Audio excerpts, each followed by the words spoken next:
تو آپ کی اماں جان آپ کو اپنے گھر لائیں. والد گرامی جناب تارخ کا وصال ہو گیا. چچا جو بت پرست بھی تھا، بت گر بھی تھا، بت بناتا بھی تھا، بتوں کی پرستش بھی کرتا تھا، یعنی پورے نمرود کی حکومت میں بت بنانے کی ڈیوٹی ٹھیکہ سمجھ لیں وہ اس آزر کے پاس تھا.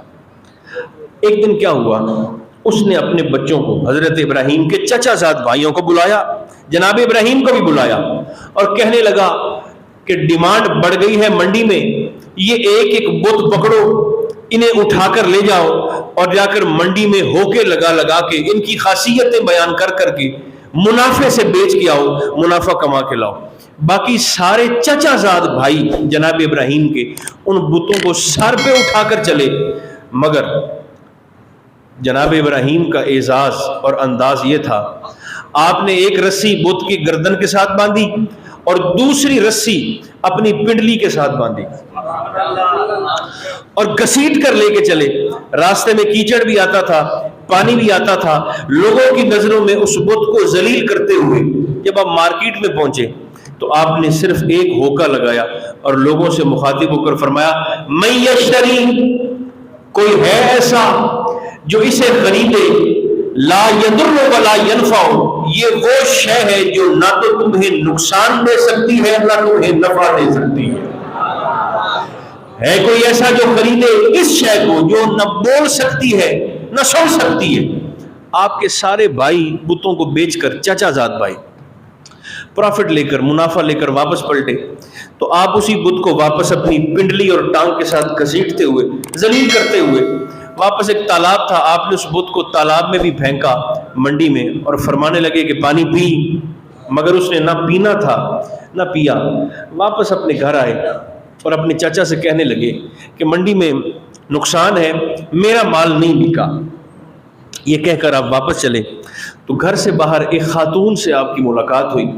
یہ وہ بی بی ہیں جنہیں حضرت ابراہیم کی پہلی صحابیہ ہونے کا اعزاز بھی حاصل ہے. وہ خاتون کہنے لگی، مجھے آپ کے والد یعنی آپ کے چچا، عربی میں چچا کو بھی اب والد کہا جاتا تھا، آزر سے ملاقات کرنی ہے. تو آپ نے پوچھا کیا کام ہے میرے چچا سے؟ تو کہنے لگی کہ میں نے ان سے خدا خریدنا ہے. تو آپ نے فرمایا تیرے پہلے والے خدا کو کیا ہوا ہے؟ تو کہنے لگی رات اسے چور اٹھا کے لے گئے ہیں. آپ مسکرائے. آپ نے فرمایا میرے چچا کو چھوڑ، مجھ سے خدا لو، میں خدا دیتا ہوں. اور وہ ایسا خدا ہے کہ جسے چور چوری نہیں کر سکتا، بلکہ وہ ایسا حافظ اور محافظ ہے کہ تو سو جائے گی تو وہ تیری حفاظت کرے گا، تو جاگ جائے گی تو وہ تیری مدد بھی فرمائے گا.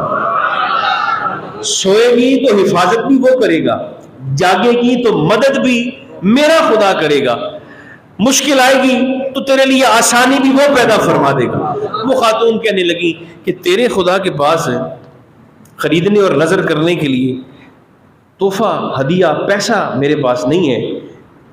تو آپ نے فرمایا میرا خدا پیسوں کا محتاج نہیں ہے، مال کا محتاج نہیں ہے.